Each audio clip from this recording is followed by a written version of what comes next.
সন্ধ্যাবেলায় মনে হলো একটু চা খেয়ে আসি, তো আমরা সবাই মিলে বেরোচ্ছি, মেয়েকে নিয়ে আমি, আমার বর, তিনজনা মিলে এখন শুধু চা খেতে যাচ্ছি। মাঝে মাঝে না একটু সন্ধ্যাবেলায় ওই মানে বাইরে একটু চা খেয়েও দেখবেন শান্তি মেটে, তো ওই একটু চাই খেতে যাচ্ছি।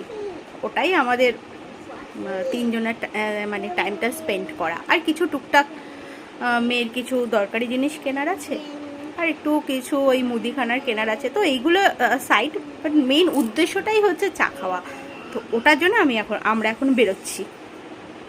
ফাইনালি আমরা ক্যাফেতে পৌঁছে গেছি, আর ক্যাফেটা কিন্তু আমার বাড়ির একদম কাছে। আমার মেয়ে তো বসে গেছে মেনু কার্ড নিয়ে। মেনু কার্ডের যতগুলো আইটেম রয়েছে না ভীষণ রিজনেবল। আর আমরা মেন যেটা খেতে গেছিলাম চা, তো আমরা চা অর্ডার দিয়ে দিয়েছিলাম, দুধ চা দুটো অর্ডার দিয়েছিলাম, কিন্তু আমারটা ছিল উইদাউট সুগার। আমি চিনি দিয়ে চা খাই না, আর সবথেকে বড় কথা আমি দুধ চাও খাই না, কিন্তু এখানে গিয়ে আমি নিতে বাধ্য হয়েছি, কারণ চাটা জাস্ট অসাধারণ ছিল, গন্ধ স্বাদ দুটোই অতুলনীয়।